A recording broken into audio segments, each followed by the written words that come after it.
This is Culture Hang, episode 2. Oh, we made it to the second week. We did. So if you can hear any drinking, it's because I've got a beverage. It's not alcoholic, it's just some squash. Ooh, what kind of squash? Apple and blackcurrant. Lovely. Which I think is the elite squash. It really is. The classic flavours. I've just got memories of squashka. And if you don't know what squashka is, you need to do it with apple and blackcurrant squash. Like, there's no other... You can't do it. If you're doing it with orange squash, you've got a slight problem. Apple and blackcurrant is the only... Oh, do you remember... I don't know if you remember this, but in second year, I used to do it with Vimto squash. Oh, yes! Game changer. And that was quite nice, but very sickly. But someone that I worked with told me to do it because she said that, like, you know, sometimes when you drink too much of something and then you never want to drink it again. Yeah. She said she never felt that with Vimto, and she would drink it, be sick, and then the next day just have it like as plain old squash. Oh, that's weird. I don't like that. She was fine. She thought, and that was why I did it, because she said that was the elite. That was the elite thing to drink. With your vodka. And I don't think it is. I think Coca-Cola is the elite thing to drink with vodka, but this isn't a vodka podcast. No, so it's we'll not. We got a bit distracted. So Hannah's not drinking squashka, she's just drinking squash. Yes, just slurpy squash. Yeah. With ice, so if it makes noise, that's why. Ooh. It's bougie. It's a warm day here. I know. It's very humid. I'm not enjoying. I wish it would just be sunny or cloudy, and then make up your mind, and then I know what to do with my day. Otherwise, I'm changing halfway through the day because I'm too hot. I know. It does not know what it's doing. The weather here, not ideal. No. Because it's never sunny warm. It's always muggy cloudy warm. Humid. But yeah, so we'll start the podcast. I think before we start, I would just like to say, and I'm sure Holly shares my sentiments, that we really enjoyed doing the first podcast. We did. We're really grateful for the support we've had from our friends and family. They've been very understanding. Our number one fan. Yeah, our shout out. Friend Emily. Who's also doing social media for... Well, she's... Obviously, we run our own social media, but she likes to promote us, and we like that very much. So much support. So thank you so much, Emily. We love you. It warmed my heart. It really did. Should we give her several accounts shout outs? So yes. Oh my gosh, yes. Please, if anyone is listening to this that is not our friends or family, follow these accounts for some quality great content. Vegan content. Vegan content. So follow Easy Vegan Emily. It's all one word on Instagram, where she posts her vegan journey. Meals? No, her vegan... her vegan journey.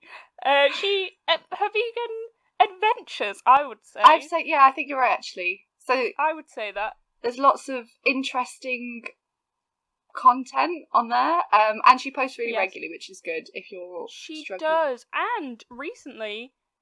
I don't know how this works, but she was also donating with each post. Oh my god, yeah. Because she recognises that being vegan is a privilege. She does. Which it is. Yeah. And then number 2 is Rad Film, where she posts her photography content, and it's lots of smiling faces. You'll be able to see our loving smiling faces over the years posted there. But yeah, she's got her photography account as well. And then she has her plain old one. Her she main also account, has a Finsta. Oh my god, I forgot about the Finsta. She's really the queen, the queen of having Instagram. She is. Just for herself, so... We love it. Yes. Thank you, Emily. We love it. Thank you so much. Thank you to everyone. It felt very nice. Because it's you could get mocked a lot for starting a podcast. It's become a bit of a cliche, hasn't it? Yeah. It has. It feels like everyone has a podcast, but... Yeah. And I'm sure they've all got genuine interests in what they're talking about, but me and Holly are very passionate, and we needed an outlet. So yeah, Holly, what's been happening this week? What have you been watching? Well, I've been mainly watching 2 things. The first one was I finished Little Fires Everywhere, Oh, I want to watch that. It's so good. Yeah. Oh my god. Like, so it has Kerry Washington in it, who I didn't realise she was Scandal Woman. Yes. And it makes so much sense now, because it's the same woman. So confused. But she's, like, kind of the main character, and then there's Reese Witherspoon. And it really, the ways that it explores, like, the white saviour narrative. Yeah. The way that it explores internalised racism. Mm-hmm. But it's mainly all about, like, motherhood and the different forms of motherhood and, like, I like that. What will you do for your baby? And people get, like, abortions. Like, it's really the kind of even though it's set in the 90s, the kind of conversation it has just feels like so relevant, and just enjoyed. Me and Mum watched the final 3 like back to back because we were there was so much intrigue and so much drama. Yeah. And like it was just amazing. And then the other thing I finally watched was Black is King. Beyonce's. Oh yeah, I again wanted to watch that. I just stopped my Disney Plus subscription. No. Yeah. But what was it like? You can review it for me. Oh my god! So I had seen the trailer and I was so excited. Like I had goosebumps. Yeah. It looked amazing. Like it's visually beautiful. Like it was just stunning. It was incredible to watch. And I really like when she does this kind of things, because I listened to a deep dive on, I think it's called Dissect by Spotify. It's a podcast, and they do deep dives of like Lemonade. And it's kind of our level of, you know, when we would be like doing poetry, and it's that analysis. Mm-hmm. But they do that with like the samples that are used. They go into the deep dive of like the background of the instruments and the significance. So I kind of was coming to it knowing that I really enjoyed that. Yeah. But visually it's just beautiful. But then I did see some controversy around it.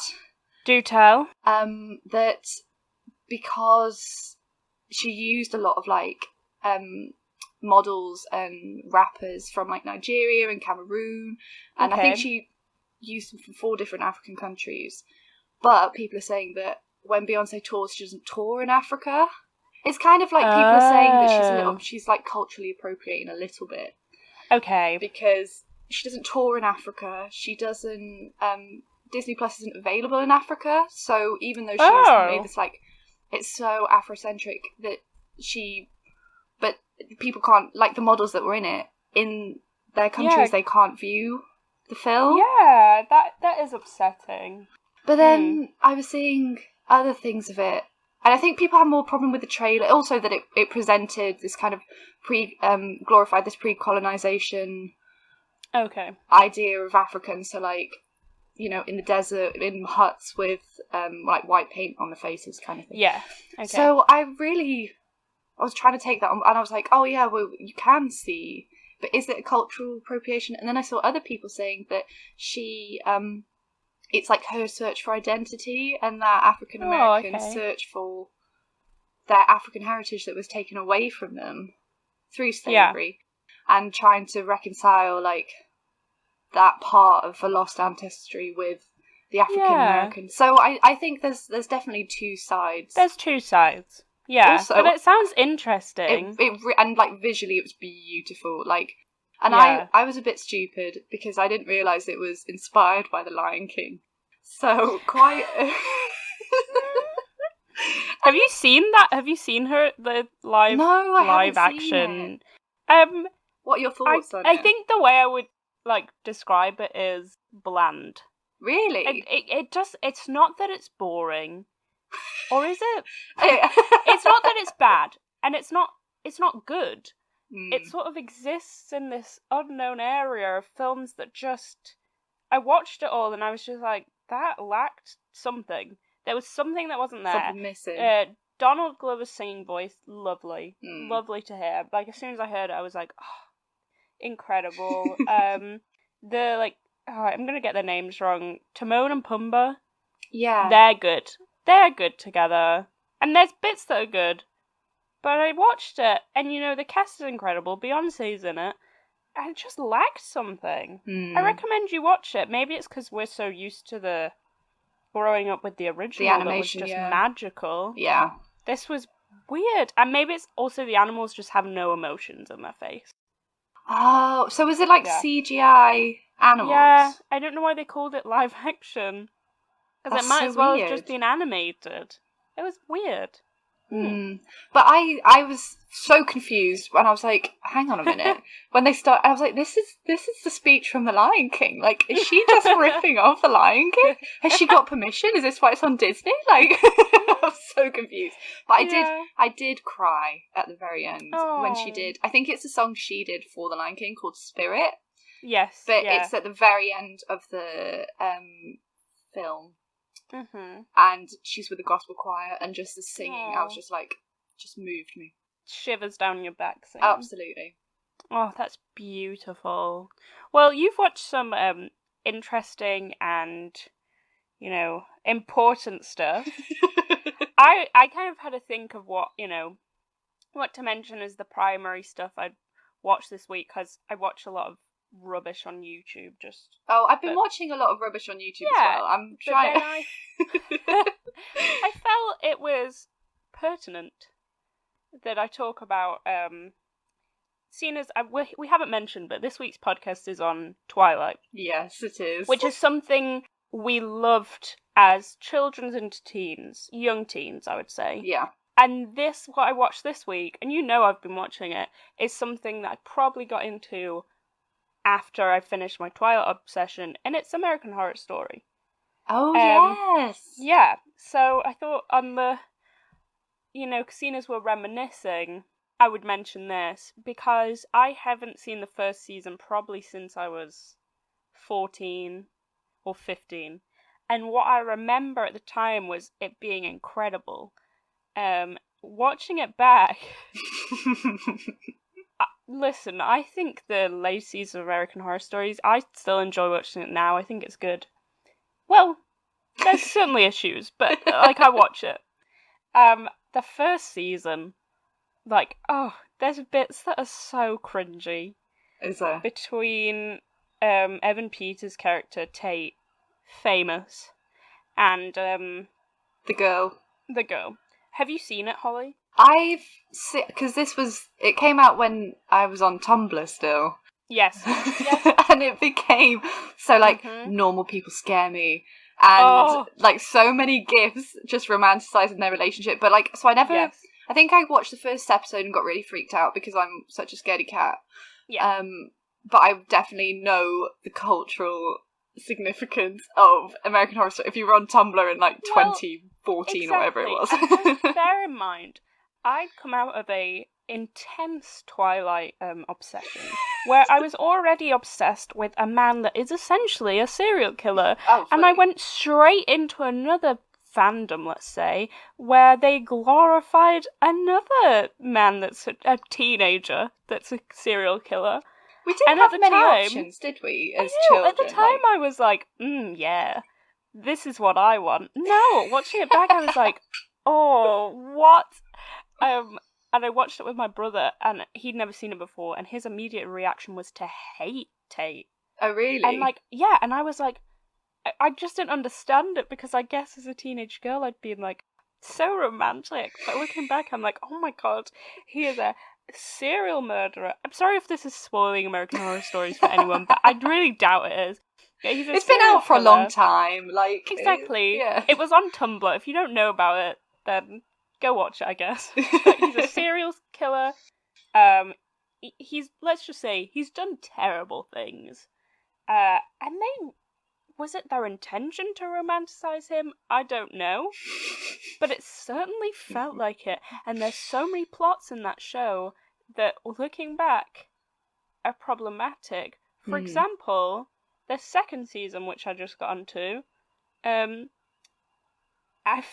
forgot this, has, a character who's Anne Frank grown up. I don't know if you're meant to believe, because she's in the asylum. And I don't know if you're meant to end up thinking that she actually is Anne Frank or that she was lying. Oh my god. But I think you're meant to believe her. And I just thought, what is happening here? Why did Ryan Murphy think, you know what would be a good plot for this second season? Having Anne Frank in it. That's bizarre. Especially because it's so tragic, but it's so famously tragic. Yeah. But why? They're, I don't know. What does she add to the plot? Huh? What does she add to the plot? Nothing. Well, okay, she does. But let's say it's the B plot. So it's that this guy is I don't want to go into it because it could traumatize people, but the doctor is mutilating people. Right. And Anne Frank comes into the asylum and she recognizes him from Auschwitz. Oh my god. But that's the B plot. It might not even be the B plot, it might be the C plot. It's not super relevant. Oh my that god. season has so much going on. The first season is cringe central. The second season has just so many plot lines that I don't think they wrap them up, because there's aliens in it. There's a murderer who cuts people's skin off. Oh, no. There's Nazis. There's lots of stuff, and I don't think they wrapped half of it up. Oh god. I haven't finished it, but I swear from my memory, they never wrap up the aliens. They just expect you to be cool with the fact there are aliens, and you have to accept that. Wow. So that's what I've been watching. I would call it a guilty pleasure. Yeah, and it's it's throwing back as in a nice segue to what we're talking about today. It's there's a lot of nostalgia with it from when you first watched it as a young'un. I can't believe I watched it though as a young'un, because it traumatized me now. I don't think I was that traumatized as a teenager, but there were some bits I actually closed my eyes because... Really? Yeah, it's just disgusting. That's why I could never watch it. And do you know what? After there was... Okay, maybe I'll give a trigger warning, but just in case. But, you know how they had to cut out a certain scene from 13 Reasons Why on Netflix? Yeah. It was a self-harm scene. Well, it was a suicide. It was a suicide, yeah. The fact they haven't had to cut the same out of American Horror Stories is shocking to me, because there is so many scenes where they show self-harm in that show, which you should never do, because it basically is like teaching other people how to do it. Yeah. Which you should never do that. So I'm very surprised that's still allowed on Netflix. After all the uproar surrounding 13 Reasons Why, which was quite rightly cut. And they weren't even that far apart, because I remember watching the first season of 13 Reasons Why, which is where it came from. It's towards the end. And I was still in high school, so it was over 5 years ago or something. And American Horror Story has been going on for longer than that. But yeah, it's interesting that people have...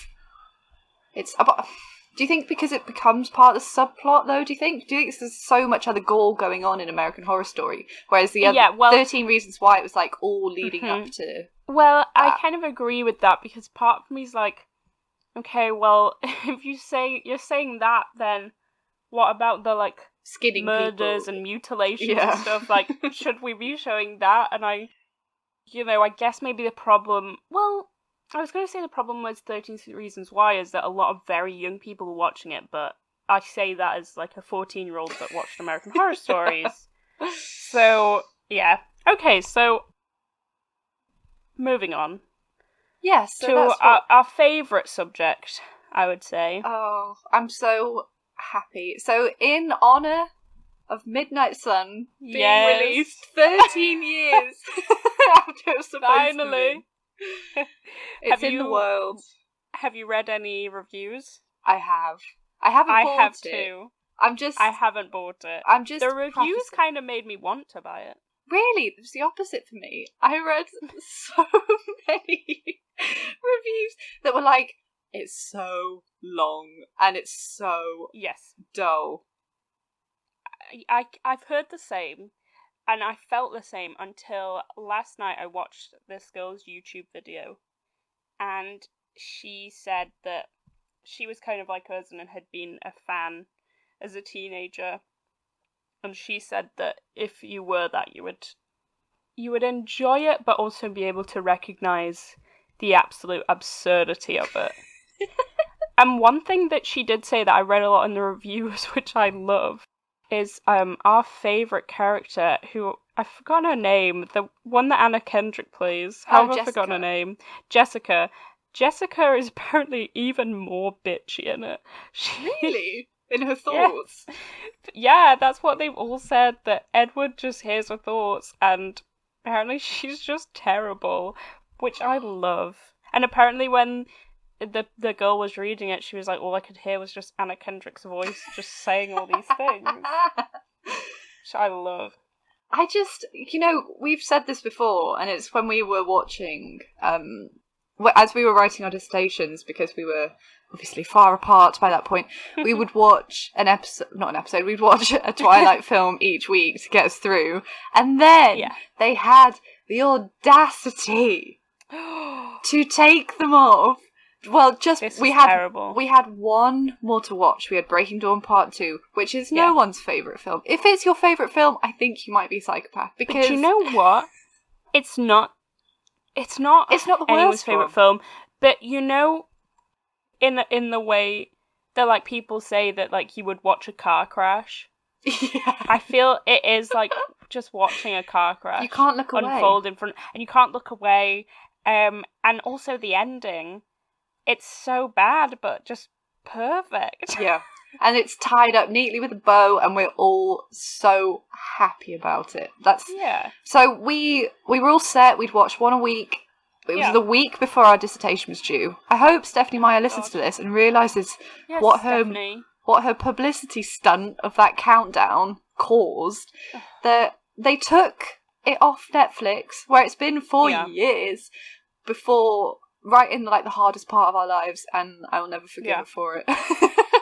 So it was definitely an upsetting time. I remember just searching it into YouTube, into Netflix, and being like, they took it off. I can't believe this would happen to us.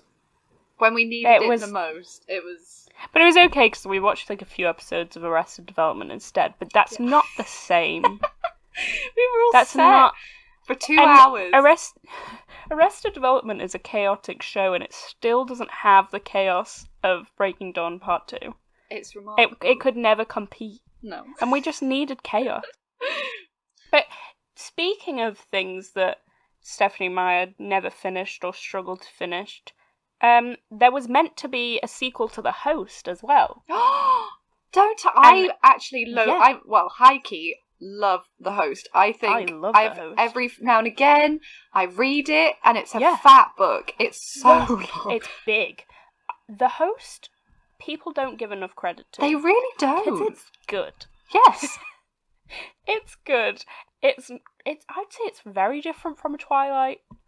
The romances, again, I think we should just ignore her when she does romance, because obviously the character gets abused a lot, physically, by the person that's supposed to be her soulmate, and they're very heterosexual, and they're very, But I think it's a case of same thing that's happening with Harry Potter, where the world and the characters outgrow their authors, which I think is such an interesting 100%. phenomenon, that people love the character, and, people... have said I've seen so many alternative things for Twilight where people have been like, if it was set in college age, it would make so much more sense, because she could just, and credit to I didn't make this up, it was this girl on TikTok I saw, so credit all goes to her, but she was like, she could just move to a small town, because to go to a small university, so she'd move in with her dad, so she'd be able to pay state tuition, and them disappearing to Italy and stuff wouldn't be that big of a deal.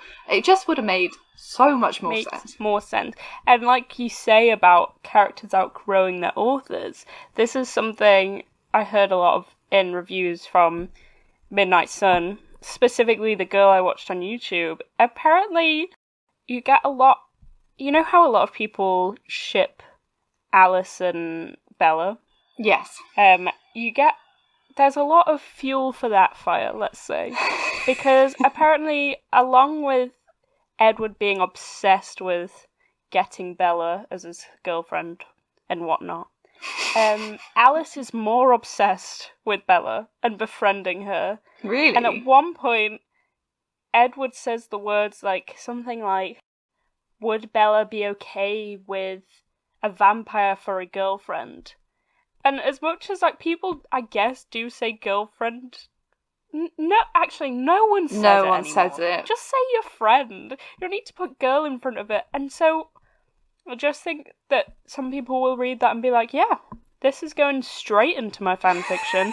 And I support that. Because it's 2020 and we need to acknowledge that she has to be at least bisexual. Oh my god, she has, the amount of stuff that she's seen.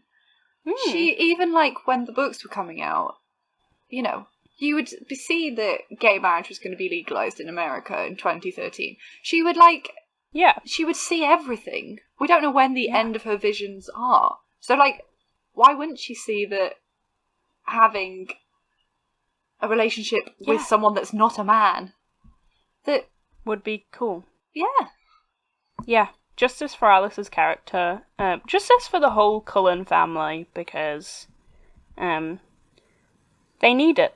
They need to be allowed to live their true lives and identities and not be stuck with one person for eternity. It would be hell. I genuinely think. No wonder the rest of them are all like nomads, because if you were stuck with one person... Oh, God. I mean, good for them, I guess, but are they actually happy? No, especially Rosalie. Rosalie's definitely not happy. Rosalie is miserable. Let's just say that. Well, anyway, I suppose... Just before... No, go on. So we were saying that, like, you grew up thinking that, oh yeah, Jessica's such a bitch. But you grow up and realise that you wish you were Jessica Stanley. Exactly. Or if we were in Twilight, we would all be Jessica, because we'd be like, what the hell is going on with these weird people? Exactly. It's the same with Rosalie. You grow up and you're like, oh, Rosalie's so mean and annoying. And then you realise as an adult, wouldn't you be really annoyed at a human girl being like, yeah, I want to, give up every opportunity, stop seeing my family, just tie myself I died. I want that. And, like, you did not want that at all. Of course you'd be angry. I'd be angry if some 18-year-old came to me and said that. I'd be like, no, go to university at least. Like, experience life on your own. Learn to love yourself, Bella. Yeah, Bella. Bella. Okay. So, do you want me to go first this week? Yeah. Seeing as you went first last week? I'd like you to tell me about what you found. So this week, I'm talking about Stephanie Meyer. Meyer? How do you say it? I've started to call her SMeyer, but... Let's say SMeyer. Because I feel like I don't want to give her any airtime. I don't want to give her any money. Which has been... Before we get on to talking about SMeyer, she's charging £21 for the hardback, and Waterstones have reduced it to 15 quid, but still £15. And then the ebook is £13 for Midnight Sun. The ebook? The ebook. It's not even a real. My God. It's honestly, Stephanie. That's my biggest thing about not buying Midnight Sun. I don't want to give also, okay, I get it. We all. Well, I was going to say we all love Twilight. Many people do not. But it's having a renaissance. She's got her money's worth out of it, Like, 100%. It's not, I guess it's kind of a thing now that people who wrote YA novels are now doing prequels and stuff. However, she did the short Second Life of Britannia. She did the retelling of Twilight, but gender bent. Life and Death. Oh, Life and Death, which is apparently just terrible.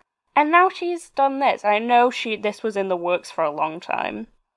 But also, maybe you knew this, maybe it was just me that didn't know. Did you know that she'd meant to publish it in 2015, but couldn't because E.L. James published Grey, which is 50 Shades of Grey from Christian's point of view? I think that's so funny. So her little Mormon brain would have been spinning. Exactly. It was she not only stole... like SMeyer's story, she also stole the book that she'd been trying to get out for years. after it had been... So she had that big meltdown, didn't she, where the Yes. first, was it 12 chapters got leaked? Yeah, and then she was like, got leaked. I don't trust any of it. Wasn't there something like if she had to write it again, she'd just kill off someone? I'm sure it was that level of, like... She was so dramatic. Oh, do you know what? Sorry, that just reminded me. That's one of the reasons that I think maybe she's... Oh, now I don't trust my memory anymore, but I think that's one of the reasons she might not be doing another Host book anymore. Because she would have to kill someone off. And I've just felt like saying, like, you don't have to. No, you're literally in control. Like, this is a generation that read fanfiction. We just want people to be happy. We do, but in a realistic way, not in the way of Stephanie Meyer's. Sorry, I'm just googling SMeyer killing off character. SMeyer. Maybe she doesn't really kill people off. It hasn't registered that I'm talking about Stephanie Meyer. Okay, let's. She's no George R.R. Martin, who kills off all of his characters. She doesn't have the guts. So, while you're googling this, I will mention that George R.R. Martin, like similar to SMeyer, struggles to get books out on time, and he's been trying to get the recent incarnation of Game of Thrones out, and he's taken so long that he gave a date where if he hadn't got it done by then, people could have take him hostage. What? Yeah, and it's got to that date. So his life is in danger. Because he still hasn't written it. We're in quarantine, George. Yeah, what has Write he the been darn doing? book. I feel like I could have written Game of Thrones by now, and those books are like 800 words long. 800 words long. They're very short. Just like, and Jon Snow died. I can't find it. Maybe I made it up, but I definitely remember. I feel like I'm reading this weird interview with her on the New York Times. She doesn't need the clicks. She doesn't need anything more. Because this is the other reason that I don't want to support her anymore. Well, in my adult life. Because her and Some Entertainment didn't pay the Quileute tribe any money. No. She basically white packaged their legends, their image. They used tribe land to film on, and then they didn't pay any money to them. I do think there's that is disgusting. They made $3 billion. Pay them money. Give them the money from Life and Death. Yes, anything. Just give them half of the stuff from Midnight Sun, and I'm sure that would make up for some of it, but not obviously as much. How disgusting is that? Disgusting. Well, that leads on to me talking about how she inserts herself into Twilight. Woo! Woohoo! So, I'm going to start by saying that a lot of the information that I will be telling you today is from Stephanie Meyer's actual website, which I would like to announce is incredible. It's absolute gold. It's got the potential to be the next meme. For example, at one point I don't know why I find this so funny, I hope you like it. She gives you some trivia on her writing process, and she says that Rosalie and Jasper, their original names were meant to be Carol and Ronald. And then she says, every now and then I will slip up and type Carol and Ron. Can you imagine Jasper being Ron? Just like this vampire that can't help wanting to kill constantly, and his name's Ron. Ron. All I can think of is Ron Swanson, and that's... Oh my god, she was going to call him Carol. Carol I can kind of understand, but Ron... Because apparently they were big names in the time... It makes sense, because they were big names at the time period when they were living, but then she changed her mind and gave them good names. Carol and Ron are good names. I'm sorry if those are your names, they are good names, but Alice I don't think they fit the characters. Alice and that Ron. Would be disgusting. Anyway, so just a disclaimer, that's where I got a lot of my information. I will be quoting her a lot because it's incredible. It's comedy gold. So, my fascination with SMeyer inserting herself into Twilight began with an interview with Robert Pattinson, which you can find in my favourite YouTube video of all time, which is Robert Pattinson Hates Twilight. It's incredible. It's amazing. Watch it if you've not watched it. If you feel sad, you need to watch. It will brighten your day. It's so good. He says, I was convinced that Stephanie was convinced she was Bella, especially when she says it was based on a dream, and then concludes with, "This woman is mad." And then on her website you can find where she says it's a dream, and she's so specific. She says, I woke up on that June 2nd from a very vivid dream. And then continues, and then she says that what happens in her dream is blah blah blah, and then it says that the vampire was particularly attracted to the scent of her blood and was having a difficult time restraining himself from killing her immediately. Now, to me, if I dreamt that, I'd be like, this is a nightmare. This is not a dream. But anyway, you can see there that there are at least aspects of Bella and Twilight that will be influenced by SMeyer's life, because she literally dreamt it. And so I like to categorize these in two separate areas. One being the Mormon agenda, and the second one being just Bella being SMeyer. So we'll start with the Mormon agenda. Yay! Now, my recent love of this came from people bringing up her words from, I think, the first book, when, I'm just going to quote it, or at least quote parts.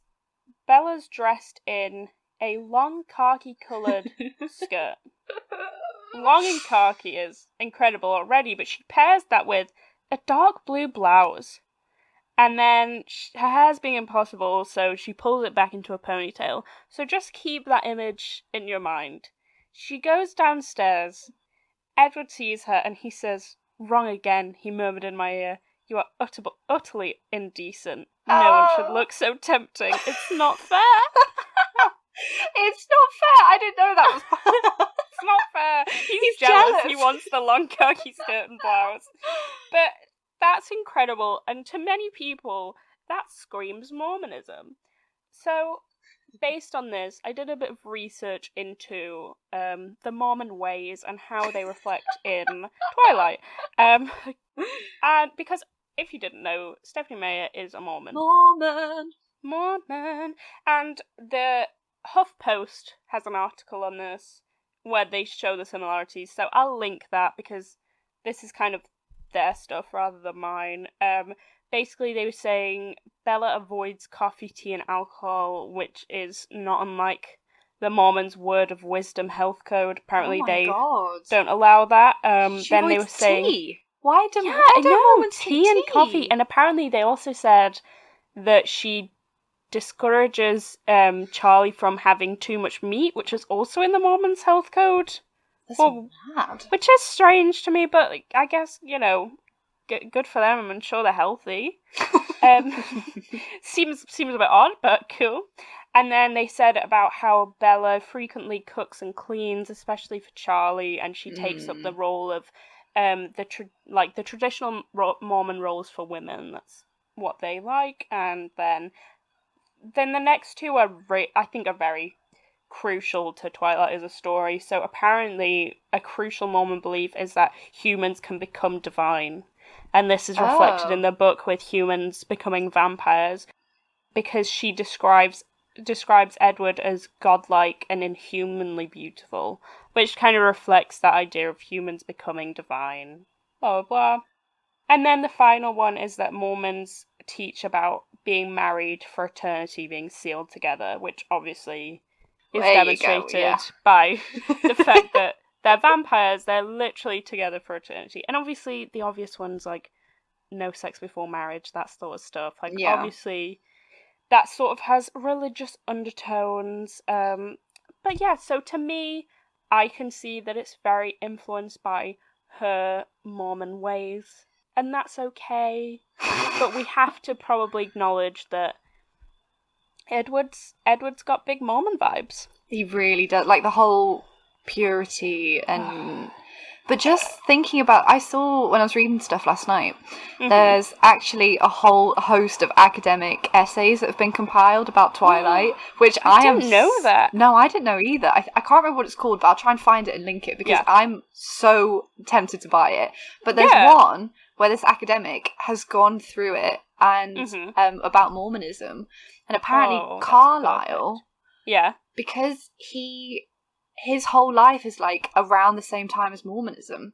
So he's born in the middle of the 1600s, and then, which is when I think Mormonism started in 1640, or like the very, very beginnings of it. Yes. But then when he becomes a doctor in the middle of the 1800s is when that, I don't want to call, I'm not dissing anyone's religion, but if you've actually looked into the origins of the Mormon story, it was founded by this guy who went to America, who in the middle of the night, he thought this angel came to him and gave him these tablets, and he was like, I can't read these tablets. And so the angel gave him the secret knowledge that no one else had on earth to read these tablets, and that is the Book of Mormon. And that is how, in the Reformation in America, that's how Mormonism started, and that's when Carlisle became a doctor. Wow. So this is what this academic is arguing, that like Carlisle is this symbol of Mormonism. And I think when I was looking into this, I read there's a specific quote actually from Robert Pattinson where he's saying that it's not about Mormonism, and he thinks that people just say it as to sell articles basically about Twilight. That's interesting. And that Stephanie Meyer had specifically said that's not what it's about.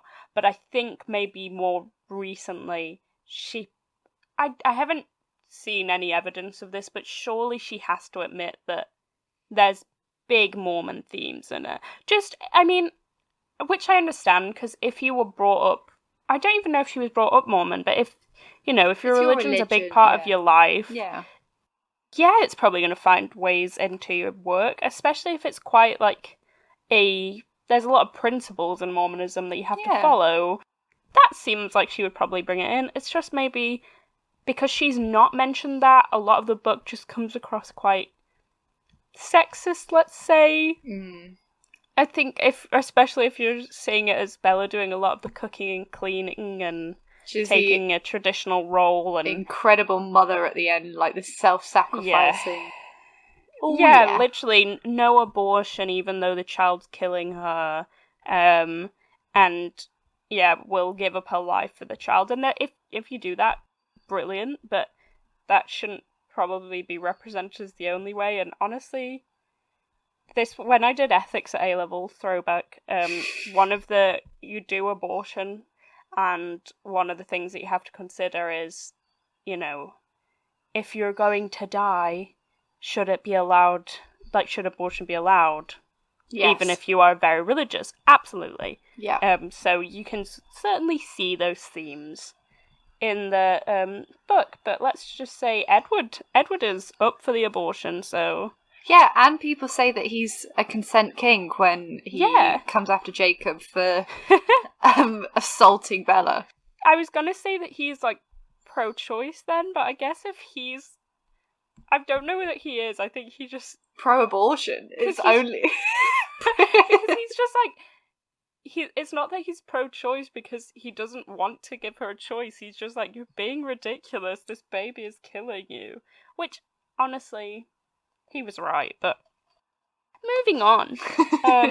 Then we've got Bella's life and appearance, and this is where I found absolute gold from SMeyer's website. So there's a section, you can really see that Bella's influenced by her, but she tries to play it off like she's not. But if you look in the frequently asked questions bit of her website, there's a question that says, and I love this question, why do all the guys at Forks High like Bella if she's supposed to be average looking? Is she pretty or not? I love the aggression in that question. It's is she pretty or not? The answer is even better. I'm tempted to just read all the answer. Oh, please do. I might skip some bits, but it's incredible. So this is Smeyer's actual response.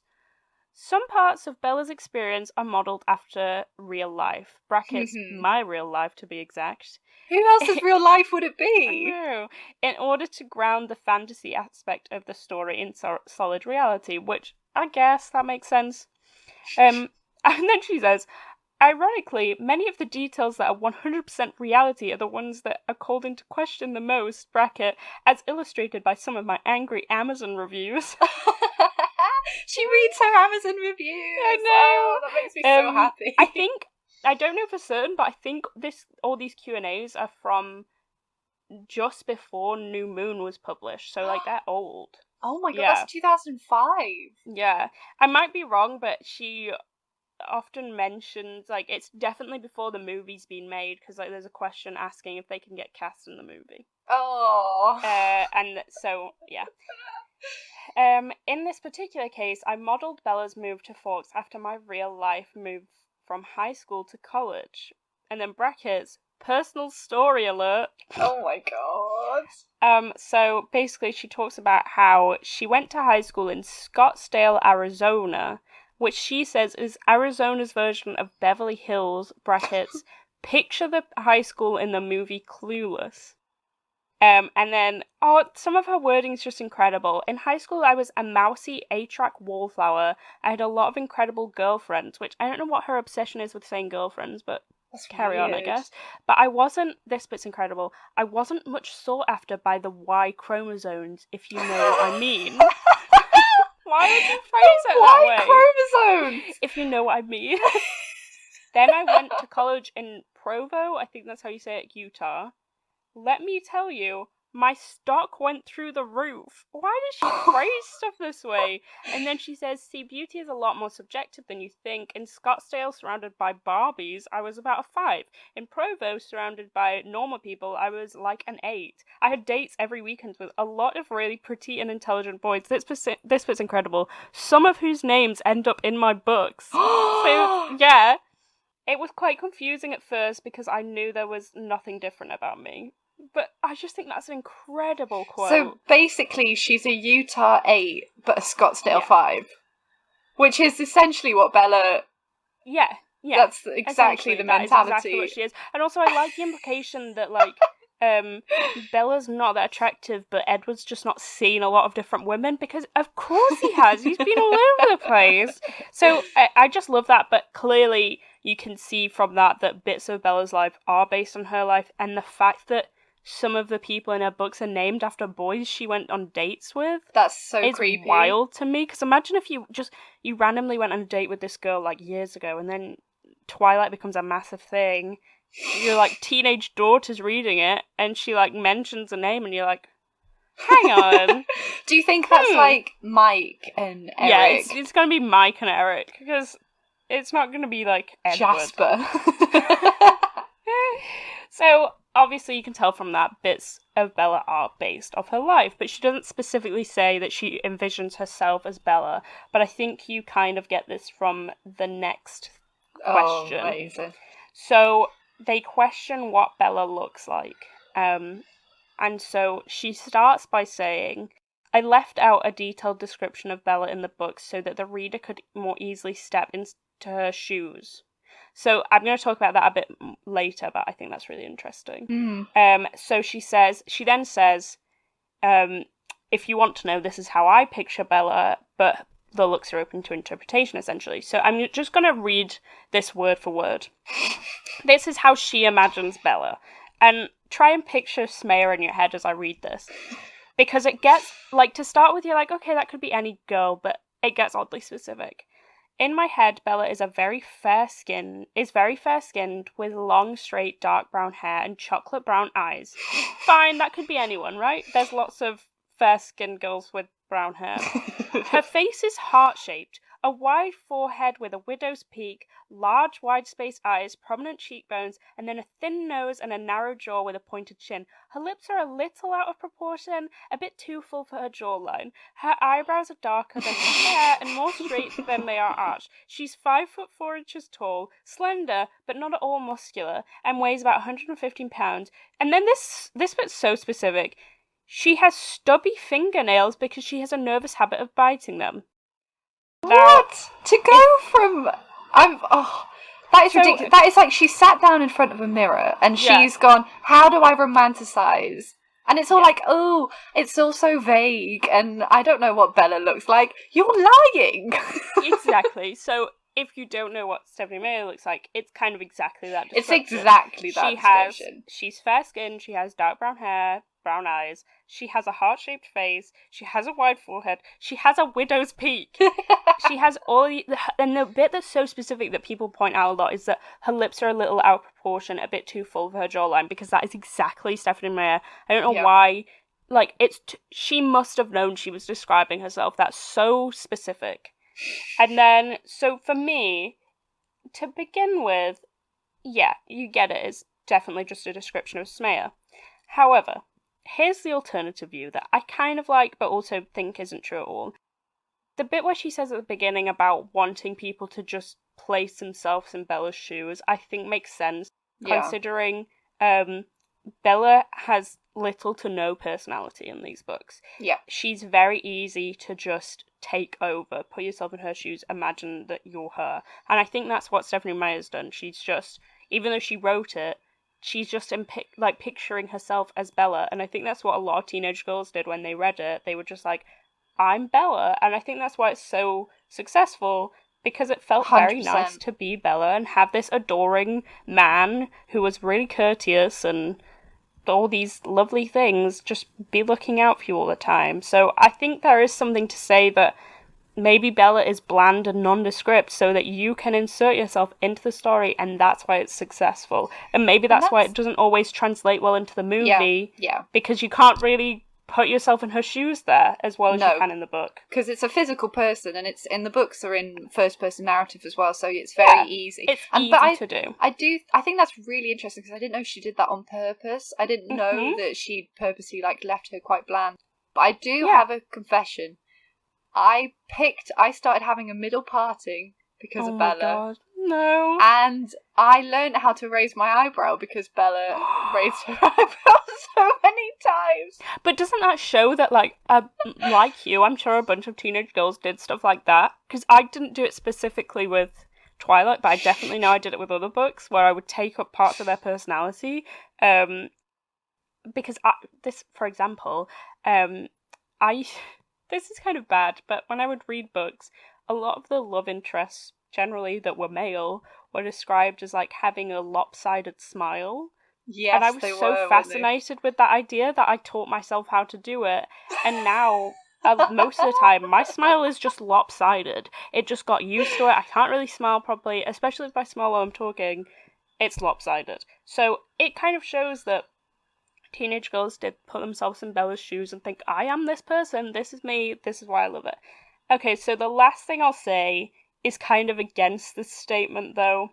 So, the reason it's kind of a problem is in terms of the film and casting, because she says that if this is how she feels about Bella, it's open to interpretation. However, if you didn't know, Stephanie Meyer had very specific people she wanted to cast for the roles. So she was, very much wanted Henry Cavill to be Edward, and Emily Browning to be Bella. And if you look up Emily Browning, she, to me, looks very like Stephanie Meyer. Yeah. And then this also is a problem with, there was a recent interview with Catherine Hardwicke, an absolute icon, love her to death. Love her to pieces. And you'll probably have read this, Holly, but about how she wanted a diverse casting. And she says that Meyer didn't want it because she said she'd not really written it in that way in the books and was uncomfortable casting the film in a way that diverted from her text. But she's so open to interpretation with Bella, but can't consider casting anything different. And as I said, the Q&A points are written before the film, I think. So if I was Catherine Hardwicke, I would have just taken her answer about how Bella looked and be like, right, look at this. We're casting Bella as someone who's not white, because you said it's open to interpretation. Yeah. I would have done that. But yeah, she wanted Alice to be Japanese. She had all these ideas about making the Cullens diverse. And she knew what she wanted for each character, but Stephanie Meyer was not having it. So, Stephanie Meyer, another reason for the hate pile. Because that is really bad. And any diverse casting that was in that film, Catherine Hardwicke really had to fight for. The actor that played Laurent, she was digging her heels in for that, because I think she said if any characters were black, then she wanted them to be the bad guys. But the reason they were able to get Laurent as a black actor was because he's described as olive-skinned in the book, and Catherine Hardwicke said, well, olives can be black to Stephanie Meyer, and Stephanie Meyer then had to budge on it and be like, yeah, okay, I guess. Unbelievable.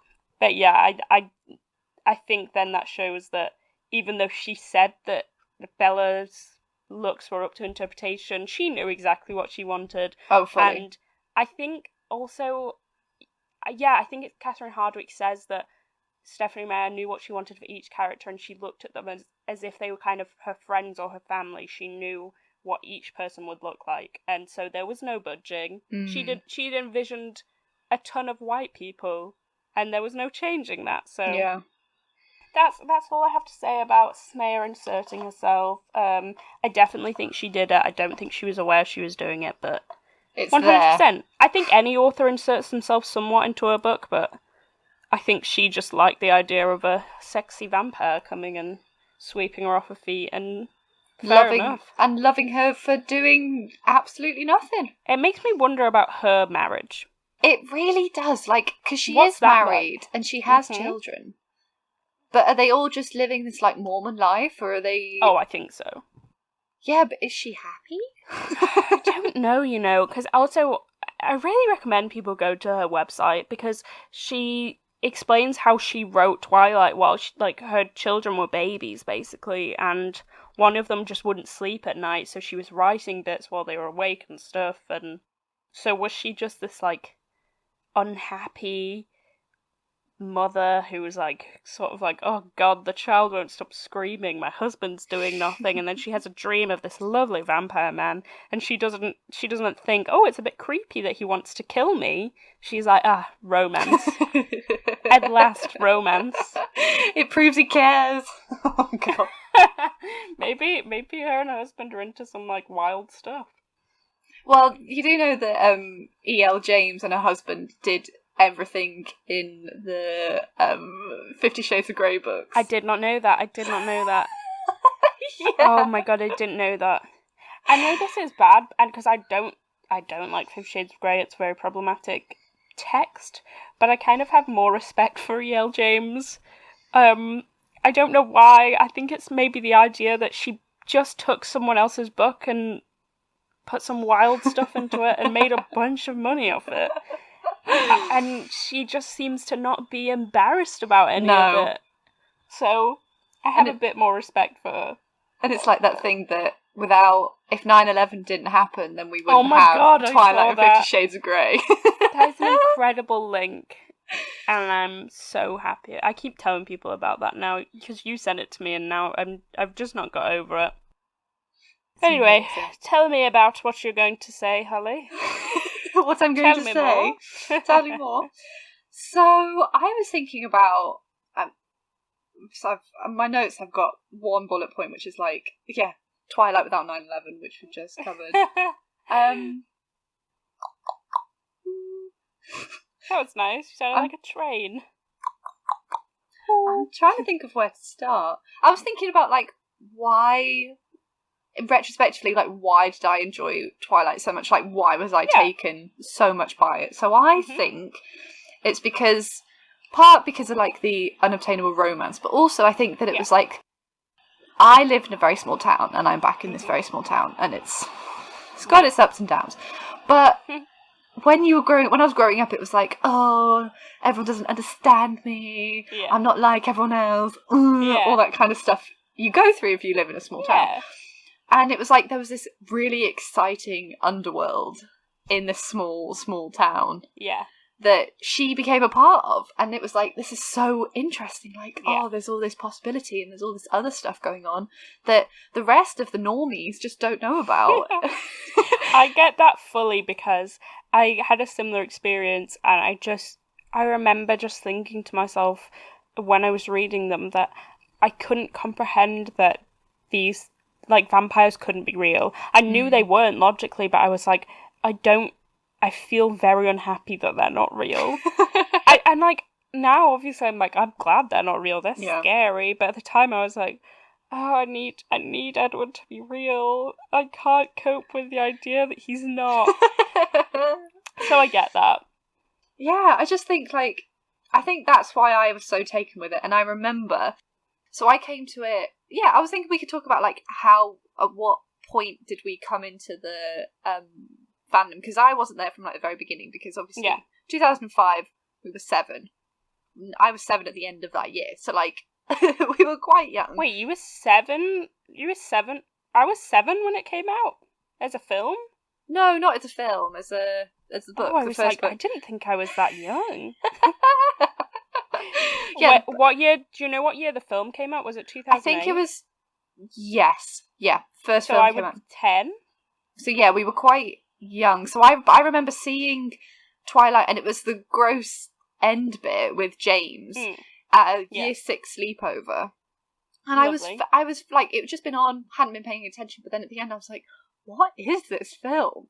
And it was when New Moon had just come out, and that's why New Moon is my favourite one, because I became obsessed with New Moon and I don't know how many times I've watched it over and over again as a child. It's embarrassing. I love that. And then, so the film had just come out, and then I was reading the books, and to get me out of the house, I remember my dad bribed me, saying that he'd buy me the next book if I went around the golf course with him. Oh, I love that. To spend some, like, quality time. So he took me, I was halfway through Eclipse, he took me out of that world that I was so obsessed with, and halfway through the book, and I was like, I don't know how this is going to end. So I was making up in my head how I thought it was going to, like, alternative endings. That's sweet. It was really, and when I look back, I'm like, oh, that's actually a really nice memory that he wanted to spend time with me. Yeah. But I was so obsessed with you were like, no, I need to think more about, like, how this book went. I think, and it's in sort of a similar way, I got into a bit earlier because as a child I was weird, and I was quite into, I think at the time, what I thought was dark stuff. So I remember when we went to see Harry Potter, The Prisoner of Azkaban. Oh, we were really young when that came out. At the end of that, there's, like, kind of a semi-scary scene for children. I remember everyone who I was with was really scared, and I went to the front of the cinema and sat on the front row just to show that, like, I was tougher. So when I saw the trailer for Twilight, I knew that, like, I needed to see this. I didn't even know it was a book, and my eldest sister, was absolutely obsessed with it. She read it when it first came out. She has the original copy of the book. Oh my god. And she was like, yeah, it's a book, you should read it.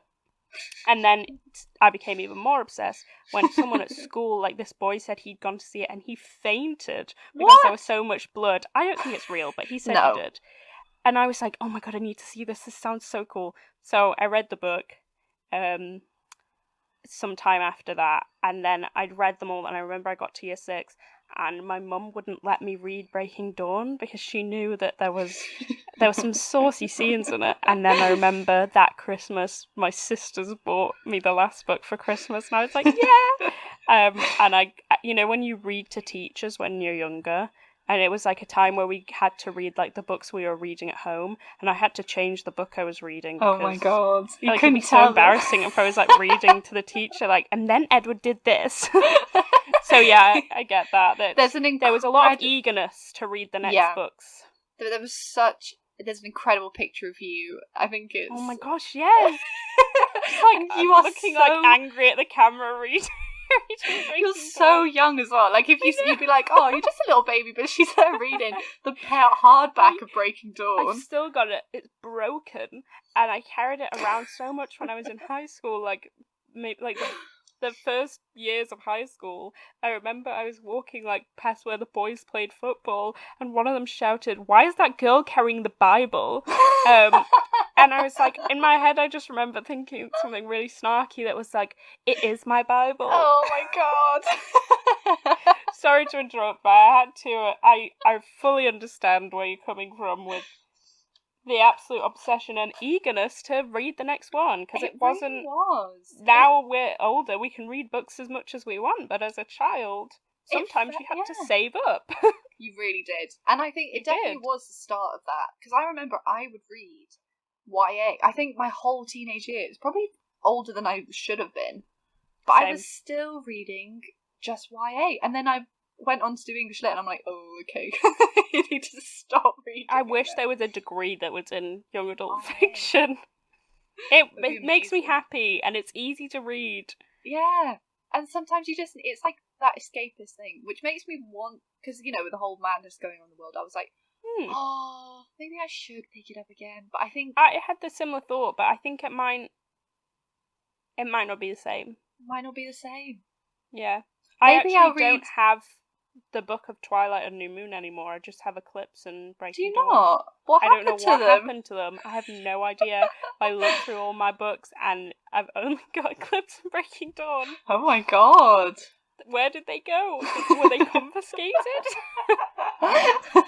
I think it comes down to that, because so we loved it. We were part of the craze. I didn't quite have the merch. I wasn't that kind of level. Like, there used to be girls who would walk around with, like, Team Jacob bags.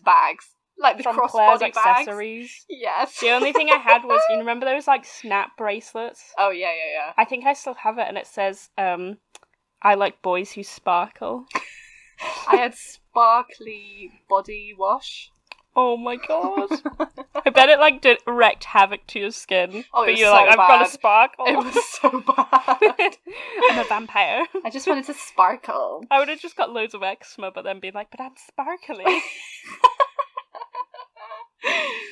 Oh, so I never quite did that. But then, there was, like, the backlash that came with it was insane. Like, just because it was marketed for teenage girls loved it, and it wasn't for anyone else. And I think that's the problem. People try to intellectualize it, and people are like, oh, what kind of a moral person is Bella supposed to be? She's not supposed to be a moral person. She's just, things are allowed to exist just for enjoyment. Exactly. I mean, I think about the age I was when I loved Twilight. If I compare that to my brother, like, what my brother was like that age, he was massively into WWE wrestling, which a lot of boys are into, and like there my was brother never included. there was never the backlash, and like them playing Xbox games and stuff like that. There was never the backlash of like, how do these things portray women? Like, this is violence, blah blah blah. And I get neither of those things are great, but there's never the same backlash against what boys like as teenagers and what girls like. It's ridiculous. And it was like, oh, you became, like, ridiculous. So we had to go into hiding for a couple of years. Yeah. We had to hide. It was a hard time. We had to pretend. We had to be like, oh yeah, Twilight, who likes that? Not me. When really I was like crying inside, like, Edward, I still love you. Yeah, forever. And that's the other thing. I think consistently, Robert Pattinson has remained... I've loved him as much as I did when I first saw those films. I've never stopped loving that man. But I think he's the only one. The only one for me. The only one for me. The consistent, like, celebrity crush, if we forgive calling it that. Like, so even watching the films today, or you see him dissing Twilight, or him being an absolute weirdo, because he is. We can't ignore. No, we cannot. He's a weird man. He's definitely not normal. And you know what? I love to hear him slander Twilight, because I think there's a bit of us all that's like, I can't believe we like that, and I can't believe we still support it, but we do. We do. And so I relate to our Pats when he says that, because I fully agree. There is part of me that's like, what is this? Who wrote this and why? And there's the part of me that's like, this is an incredible moment in pop culture history. And it should be remembered, and I think it is now. I think now that it's full of people like us who grew up with it, and now we're like, you had to come to terms with life without Twilight, and now we're like, we're back in it, and we're like, it was actually a really safe space for a lot of us, and I think it started a whole movement of young adult fiction. I agree, and I think in a sappy way, there's a lot of times in your teenage life where you feel quite alone. Yeah. And then you read things like that, and they might not be perfect, and you might be mocked for them, but you read them and, like, you know, in a very sappy way, you don't feel alone. You're like, oh, Edward's with me, like, the whole gang, the Cullens, you know, Jessica. Super supportive. Yeah, and it's probably not great, but, you know, if it makes a teenage girl happy with all the things they're going through, if it makes any teenager happy, just let them be. Let them be. And I hope that's what we'll do for, don't want to say our children, because it doesn't seem like our generation will have My children. But, ooh. Oh no. We had a microphone drop. Microphone drop. Literal mic drop. Didn't even think about that. Thank you for laughing, that was absolutely terrible. I liked her, I didn't even think about the fact that it was a mic drop. She made her point and she was through. Yeah, that's all we're saying. Yeah. Just let teenage girls like things. Yeah. I'm just having a look to see what else I've written. Well, you know, while you look, I think we should just let teenage girls be teenage girls instead of forcing them to grow up. Mm-hmm. You know? There's so many, like, things that you're allowed to like and not like, and just let them like things, you know? Don't put rules on it. They can like really girly and, you know. Inverted commas. Yeah. They can like anything, and that should be cool. Should be. Yeah. And that's what we will give the next generation if there ever is one. I feel like if I'm ever a parent, I want to be the most open parent. Yeah. Like the most I want to just be like, you can be whatever you want to be, you can wear whatever you want to wear. I want to have the most woke children out there. Oh, you will. I hope so. It will happen. I want them to be little freaks. Little weirdos. As soon as they can read, I'm just going to slide Twilight across the table and be like, what do you make of this? But like, I'll break it down for them and be like, this isn't normal for men to do. Yeah. Men should not watch you while you sleep. Men should not want to kill you. Yeah. Bad. And then I'd be like, this character, definitely a lesbian, but Stephanie Meyer she didn't have the bravery. She didn't have the balls to do it. Yeah. I was just thinking what we could talk about, like, if you could think of it, what's your, like, favourite moment from any of the films? Any of the films? Whew! As like in sort of rounding off. Well, I kind of like the jokey things. I feel like they're the things I remember. And one of the things I really remember is a New Moon when they go and see Punch Face or whatever it's called. Oh yeah. And the absolute awkwardness of that scene. Like Jacob and Mike, are they not both violently ill? Like, it's really awkward. Mike's violently ill. And then at the end of the night, Jacob's got a fever because he's about to go all werewolf. He's super rude to Mike. Mike just really doesn't like Punch Face. He wants to see a rom-com, which bless his heart. I love that, and I love an eclipse when... I probably shouldn't love this, but when Bella punches Jacob and she breaks her hand. And then they go and talk to Charlie, and Charlie's like, what happened? And they're explaining it. I just find that scene so funny. I think the little bits of comedy in those films are actually quite good. Then the family scenes, I think, are quite... And, also, this is my last one, the paper cut scene in New Moon. I love that scene. Wait, it's so dramatic. Why does she get pushed across the room? Like, she should have broken a bone. She's full on, like, slammed against a wall. And then she looks like a rag doll, doesn't she? The way that she, like, sort of crumples. And then, like, she's so fragile there, and then by the last film, like, Breaking Dawn Part 1, her spine breaks, and she's just like, yeah. Oh, I think that's my worst. She's got the thing of blood. And then her spine just goes, oh, no. Oh, that whole bit, I think the last time I watched it was when we watched it, like, in March or May, whenever it was. And I always skip it. I just hate that horror gore, like, ripping bits out of her and to get to the baby. It's just... From that film as well, I absolutely love when she turns into a vampire and her chest, like, bounces up.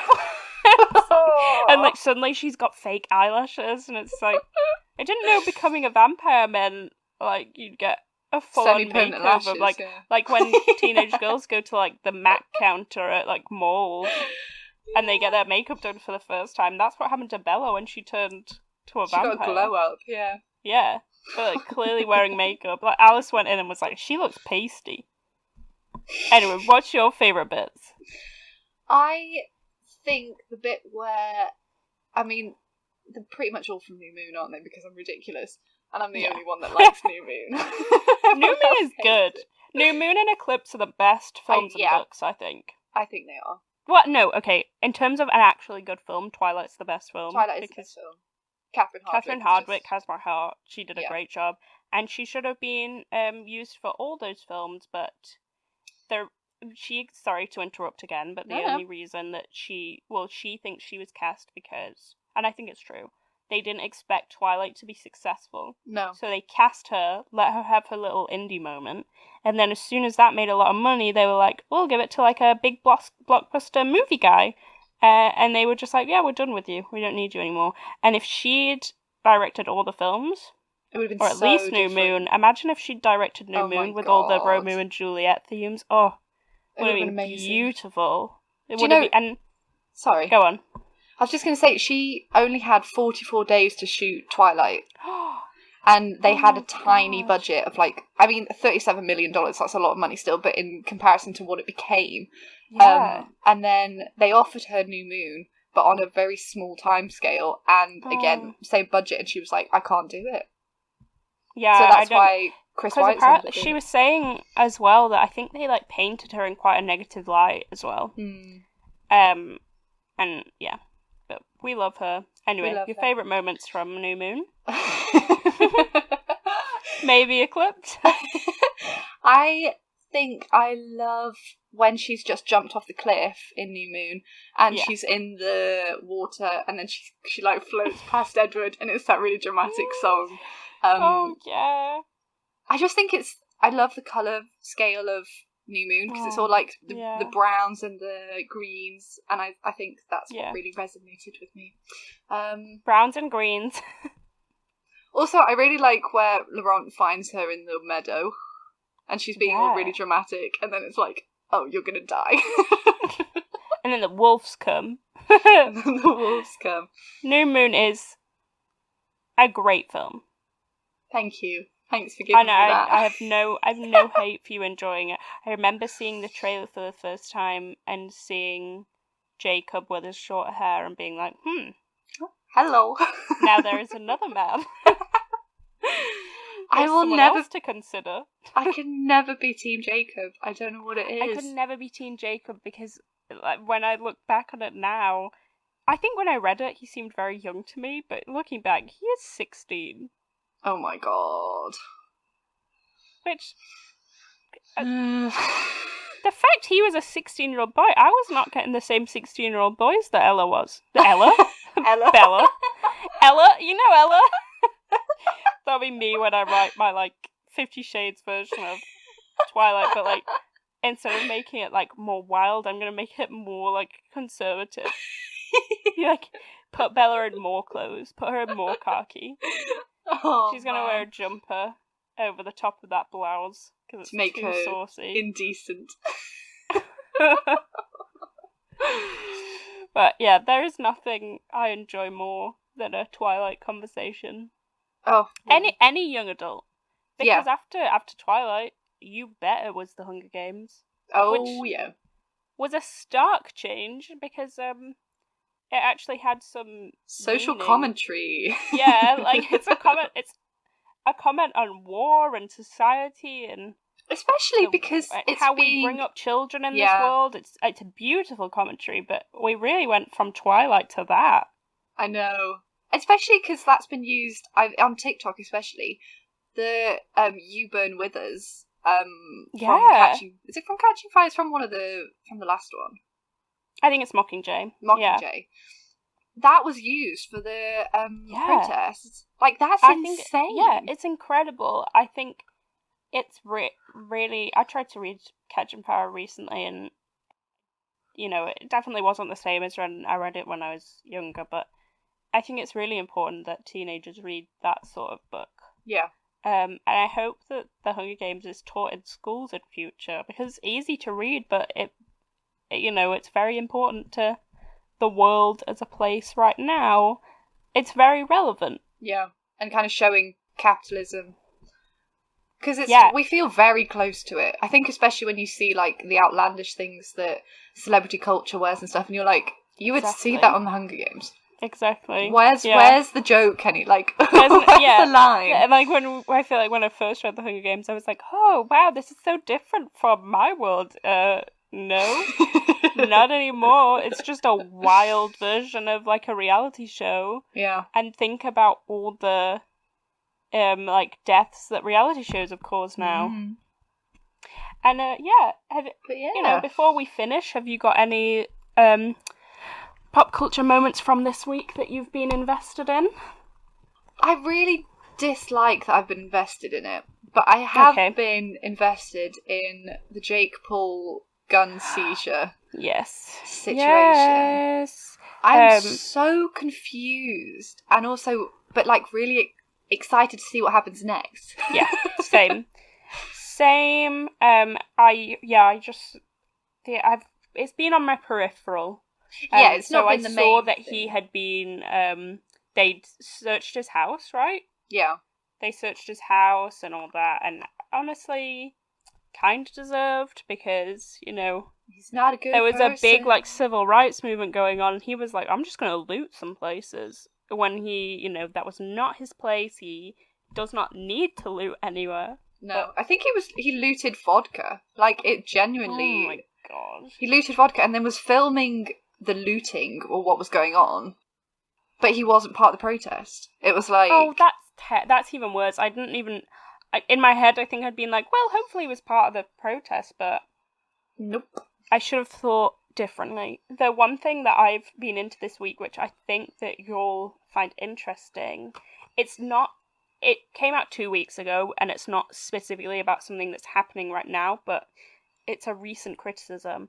This girl called Zoe Alexander, who was on the X Factor, came out with a video called Zoe Alexander X Factor The Truth. I really recommend watching it. Ooh. Basically, she was on the X Factor years ago, and she was one of those acts that, like, has a massive, like, outburst on stage sort of act. Right. And the thing so she sings Pink, and they're like, and she looks a bit like Pink at the time, and they're like, oh, you're too like Pink, you need to have your own identity.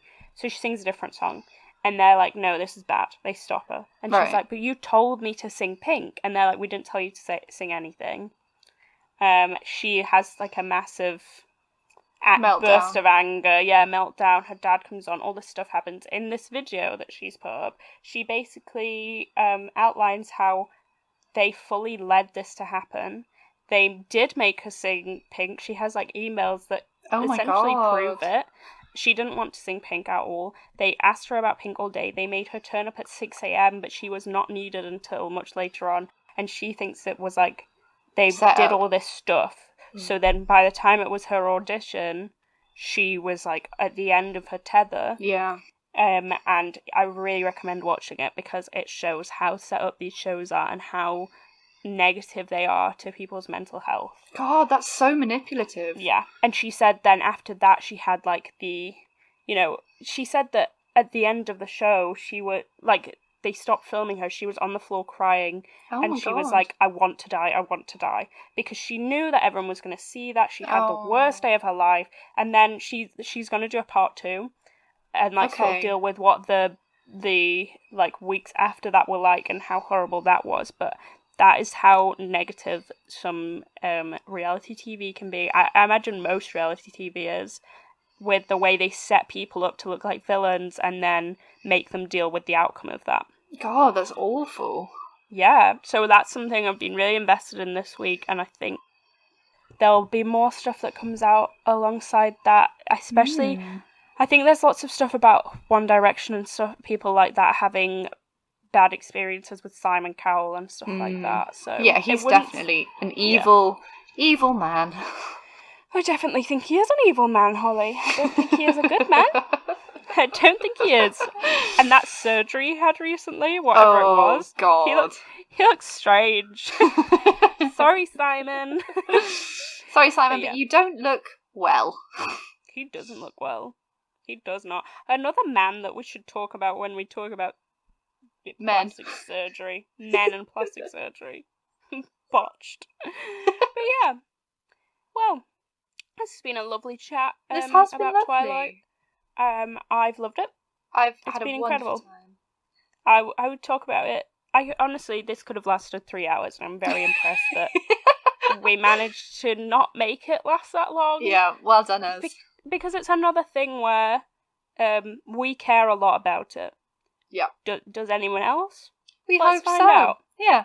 There is people out there. There are. The Twihards. Twihards rise up.